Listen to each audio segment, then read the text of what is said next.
Praise the Lord. இயேசு கிறிஸ்துவின் அன்பின் வாழ்த்துதல் உங்கள் அனைவருக்கும் தெரியப்படுத்துகிறேன்.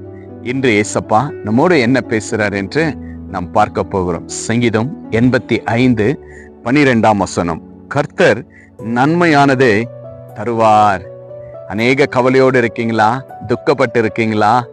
யாருமே இல்லை என்று கலங்கிட்டு இருக்கிறீங்களா? எந்த நன்மையும் நடக்கலே என்று அழுது கொண்டிருக்கீங்களா? திருமணத்துல அழ, வீட்டுல அழ, குடும்பத்துல அழ, வேலையில அழ, அநேக அழைகளை நீங்க தனிமையில அழுது கொண்டிருக்கிற தெய்வ பிள்ளைகளே, ஆண்டவர் இன்றைக்கு உங்களுக்கு ஒன்று சொல்லியிருக்கிறாரு.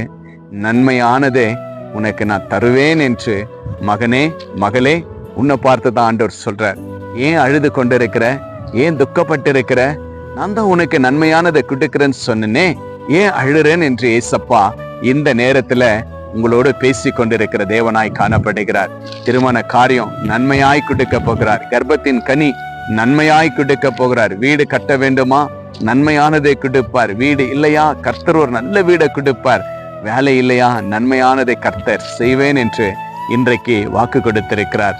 பிரியமான தேவச்சனமே, இனி நீங்க அழக்கூடாது, இனி நீங்க வேதனைப்படக்கூடாது, எதை குறித்து சோர்ந்து போகாதீங்க. எல்லாம் நம்ம ஏசப்பா கிட்ட ஒப்பு கொடுக்கும் பொழுது ஏசப்பா சொன்னார் இல்லையா, உனக்கு நன்மையானதை நான் தருவேன் என்று. நிச்சயமாகவே அழுது கொண்டு துக்கத்தோடு கண்ணீரோடு இருக்கிற தேவ பிள்ளைகளே, ஏசப்பா உங்களுக்கு நன்மையானதை தருவேன் என்று வாக்கு கொடுத்திருக்கிறார். விசுவாசிங்க, சோர்ந்து போகாதீங்க.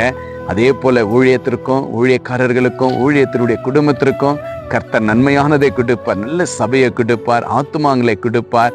அநேக அறுவடைகளை செய்ய ஆண்டவர் நன்மையானதை கொடுப்பேன் என்று வாக்கு கொடுத்திருக்கிறார். எதை குறித்து சோர்ந்து போகாதீங்க.